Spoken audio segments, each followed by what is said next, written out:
नमस्कार दोस्तों, जन मुद्दों की बात धर्मराज के साथ मेरे शो में आप सबका स्वागत है। द हिंदू अखबार में एक खबर छपी। इस खबर के हवाले से पता चला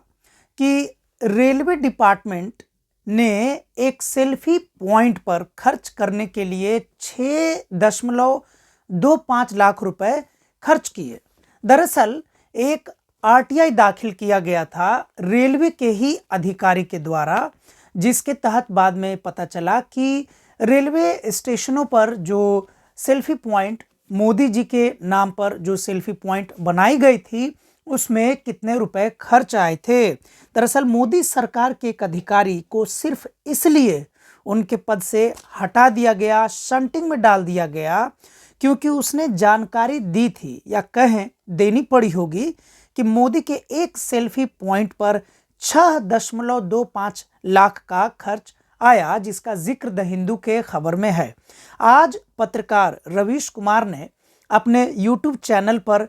इस पर तब शो किया जब सेल्फी पॉइंट के खर्च का ब्यौरा देने के मामले में मोदी सरकार के अधिकारी को प्रमुख पद से हटा दिया गया। दरअसल उस अधिकारी को भी पता तो होगा ही कि जिस सेल्फी पॉइंट के खर्च का ब्यौरा वो देने जा रहे हैं उसके सार्वजनिक होते ही मोदी जी के प्रधानमंत्री पद का तो कुछ नहीं होगा, लेकिन उन्हें सजा जरूर दी जाएगी। जो लोग नौकरी करते हैं उन्हें पता होता है कि नेताओं के बारे में कुछ जानकारी देने के पहले क्या क्या चुनौतियां सामने हैं और कौन से खतरे उठाने पड़ सकते हैं। लेकिन फिर भी उन्होंने सच बोला, उसके लिए उन्हें धन्यवाद और सच बताने के जज्बे और साहस को एक सलाम तो बनता ही है। जाहिर सी बात है कि मोदी सरकार जिस प्रकार से पूरे मंत्रालय को, सभी विभागों को, पूरे देश को तानाशाही रवैये से चला रही है, इससे कौन वाकिफ नहीं है कि मोदी सरकार के कोई भी अधिकारी या कर्मचारी अगर अपने विभाग के भीतर का कोई ऐसा सच सार्वजनिक करेंगे जिससे यह पता चलेगा कि टैक्स पेयर के पैसों का दुरुपयोग कैसे मोदी सरकार में हो रहा है, ऐसे में उस कर्मचारी, उस अधिकारी की क्या हालत होगी, यह अब किसी से छिपा हुआ नहीं है। बड़ा दिलचस्प मसला है कि रेलवे स्टेशनों पर मोदी के सेल्फी पॉइंट के खर्च से संबंधित जानकारी अधिकारी यानी जिन्होंने जानकारी दी उनका नाम है Abhay Mishra, deputy general manager central railways ने दी थी। दिलचस्प है कि यह आरटीआई या दी थी या उनके ऑफिस से दी गई होगी। दिलचस्प है कि आरटीआई मांगने वाले भी रेलवे के पूर्व अधिकारी अजय बोस थे। इस आरटीआई के सार्वजनिक होते ही रेलवे मंत्रालय ने तुरंत सतर्कता बरती और उन्होंने आनन फानन में कुछ ऐसे नोटिस निकाले होंगे, जैसा कि द हिंदू में खबर छपी है कि अब से किसी भी आरटीआई के जवाब को अंतिम रूप से आरटीआई मांगने वालों को भेजने से पहले विभागीय क्लियरेंस लेना होगा, यानी कि विभाग के सबसे बड़े अधिकारी को पहले दिखाना होगा कि वे क्या जवाब आरटीआई में दे रहे हैं।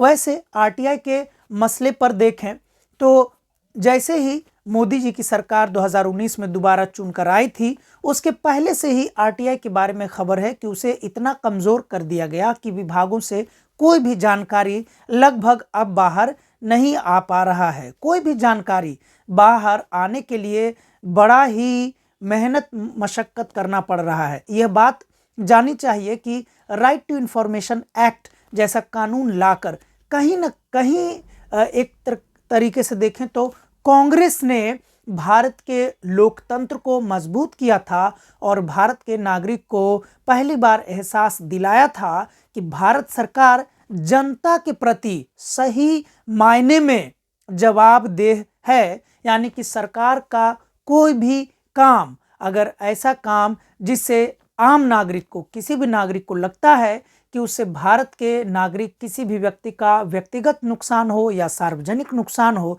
तो वह आरटीआई के हवाले से सवाल पूछ सकता है। लेकिन मोदी सरकार के आते ही राइट टू इंफॉर्मेशन एक्ट में बहुत सारे बदलाव करने की बातें कुछ साल पहले आई थी। इतना ही नहीं, केंद्रीय सूचना आयोग में बहुत सालों तक उसके डायरेक्टर की नियुक्ति नहीं की गई थी। हालांकि अब उनके डायरेक्टर की नियुक्ति बहुत ही बहस के बाद, बहुत ही विरोध के बाद, विपक्ष के सवालों के बाद कुछ दिनों पहले, कुछ महीनों पहले कर दिया गया था।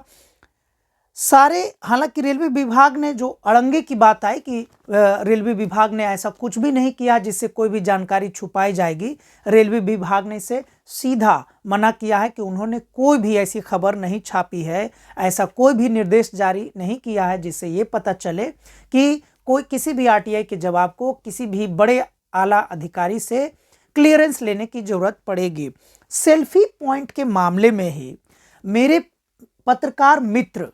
डॉक्टर अभय कुमार ने 18 दिसंबर 2023 को दिल्ली विश्वविद्यालय के एक कॉलेज के बाहर लगे मोदी के सेल्फी पॉइंट पर सवाल उठाते हुए एक लेख लिखा था, जिसे सबरंग इंडिया ने छापा भी था। सनद रहे कि सबरंग इंडिया वही तीस्ता सीतलवाड़ चलाती हैं जिनका नाम सुनते ही, या कहें कि जिनका नाम आते ही प्रधानमंत्री नरेंद्र मोदी और गृह मंत्री अमित शाह के चेहरे पर हवाइयां उड़ने लगती हैं। यह अलग बात है कि जो हमारे पत्रकार मित्र डॉक्टर अभय कुमार ने 18 दिसंबर 2023 को, दिन पहले ही इस मामले में यह आर्टिकल लिख के कहीं ना कहीं दुनिया को आगाह किया था, दुनिया से सवाल पूछा था। लेकिन हमारे मित्र अभय कुमार ने यह सवाल अकादमिक जगत के हवाले से पूछा था, दिल्ली विश्वविद्यालय के हवाले से पूछा था। कहने का मतलब यह है कि जो खबर सेल्फी पॉइंट पर अब डायरेक्टली, यानी प्रत्यक्ष रूप से या अप्रत्यक्ष रूप से द हिंदू ने छापा है, या पत्रकार रवीश कुमार ने अपने यूट्यूब चैनल के माध्यम से पूछा है कि आखिर ये मामला क्या घोटाले का शक्ल अख्तियार करेगा, जैसे सवालों की तरफ इशारा कर रहे हैं। दरअसल सबसे पहले द हिंदू से पहले और रवीश कुमार जी के यूट्यूब चैनल से पहले हमारे मित्र अभय कुमार जी ने यही सवाल दिल्ली विश्वविद्यालय से इस आर्टिकल के माध्यम से पूछा था। लेकिन जैसा कि होता है, न तो पत्रकार अभय कुमार को कोई जवाब, उसके जवाब में कोई पत्र आया, कोई लेख छपे, न तो द हिंदू के इसके जवाब में छपेगा, और जाहिर सी बात है रवीश कुमार के किसी भी सवाल का कोई जवाब सीधे सीधे मोदी सरकार के यहाँ से तो नहीं ही दिया जाएगा, क्योंकि Magsaysay award winner Ravish Kumar को जवाब देने का मतलब होगा कि प्रधानमंत्री नरेंद्र मोदी को सच बोलने की चुनौती स्वीकार करनी पड़ेगी। जहां तक प्रधानमंत्री नरेंद्र मोदी जी के सच बोलने का सवाल है, तो इसका हश्र तो हम सभी जानते हैं कि चंद दिन पहले ही रिपोर्ट आई थी कि जहां पूर्व प्रधानमंत्री जिन्हें प्रधानमंत्री नरेंद्र मोदी जी मौन मोहन सिंह कहते थे, चुप्पा प्रधानमंत्री कहते थे, डरपोक प्रधानमंत्री कहते थे, गैर असरदार प्रधानमंत्री कहते थे, उस प्रधानमंत्री मनमोहन सिंह जी ने, डॉक्टर मनमोहन सिंह जी ने सैकड़ों प्रेस कॉन्फ्रेंस किए और हर मुद्दे पर प्रेस के सामने जाकर अपने सरकार की बात रखी, सरकार का पक्ष रखा और लोगों से सीधा सीधा आमने सामने आते रहे, सरकार और जनता की बीच की बातें बताते रहे। लेकिन प्रधानमंत्री नरेंद्र मोदी भारत के ऐसे पहले प्रधानमंत्री होने वाले हैं जो अपना पूरे 10 साल का कार्यकाल मई को पूरा करेंगे। तीसरी बार वो जीतेंगे या नहीं, तीसरी बार वो प्रधानमंत्री बनेंगे या नहीं, यह तो कोई नहीं जानता है। लेकिन अगर मई के पहले प्रधानमंत्री नरेंद्र मोदी एक भी प्रेस कॉन्फ्रेंस, सार्वजनिक प्रेस कॉन्फ्रेंस जो प्रधानमंत्री अपनी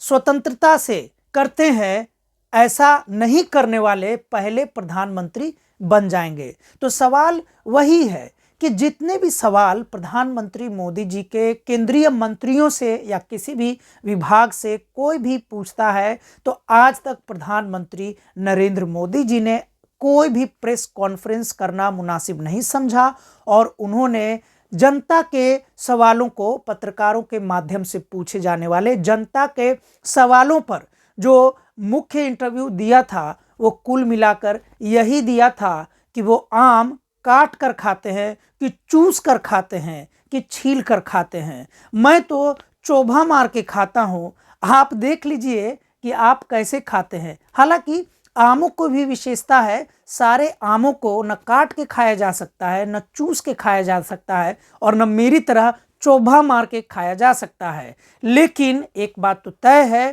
कि आम पर दी गई इंटरव्यू से प्रधानमंत्री नरेंद्र मोदी का चुप रहने का रिकॉर्ड, प्रेस कॉन्फ्रेंस न करने का रिकॉर्ड नहीं टूटने वाला है, बल्कि पूरी दुनिया के सामने यह बात दर्ज हो गई है कि कम से कम पूरे 9 साल में तो प्रधानमंत्री नरेंद्र मोदी जी ने एक भी सार्वजनिक रूप से प्रेस कॉन्फ्रेंस नहीं किया और उन्होंने बिल्कुल नहीं बताया कि प्रधानमंत्री नरेंद्र मोदी जी की सरकार पर जितने भी सवाल हैं, आरोप हैं, उन सवालों के जवाब में खुद प्रधानमंत्री मोदी जी क्या कहेंगे। आखिर पत्रकारों के सवाल से नरेंद्र मोदी जी भागते क्यों हैं? संभव है कि कभी प्रधानमंत्री नरेंद्र मोदी जी कोई किताब लिखें तो शायद इस बात का जिक्र करें कि आखिर पत्रकारों से प्रधानमंत्री नरेंद्र मोदी जी को चिढ़ क्यों है। अगर उन्हें लगता है कि पत्रकार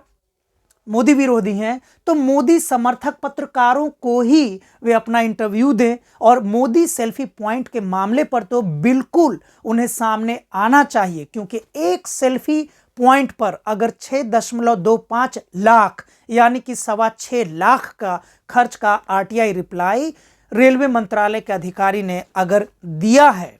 तो यह सीधा सीधा सेल्फी पॉइंट घोटाला की तरफ इशारा कर रही है। कहीं सेल्फी पॉइंट घोटाला बाकी अन्य मुद्दों की तरह घोटाले का एक दूसरा रूप तो नहीं है। इस पर प्रधानमंत्री मोदी जी सार्वजनिक प्रेस कॉन्फ्रेंस करें, अपने चुप रहने का रिकॉर्ड तोड़ें और जनता को सीधे सीधे बताएं कि आखिर वो इतने आत्ममुग्ध क्यों हैं, कब तक रहेंगे और जनता से संवाद कब करेंगे। मन की बात तो उन्होंने बहुत कर ली, संवाद कब करेंगे। इसी के साथ मैं आपसे विदा लेता हूं, फिर आपके मुद्दों को मैं अपने चैनल पर लेकर आऊंगा। तब तक के लिए शुक्रिया, धन्यवाद।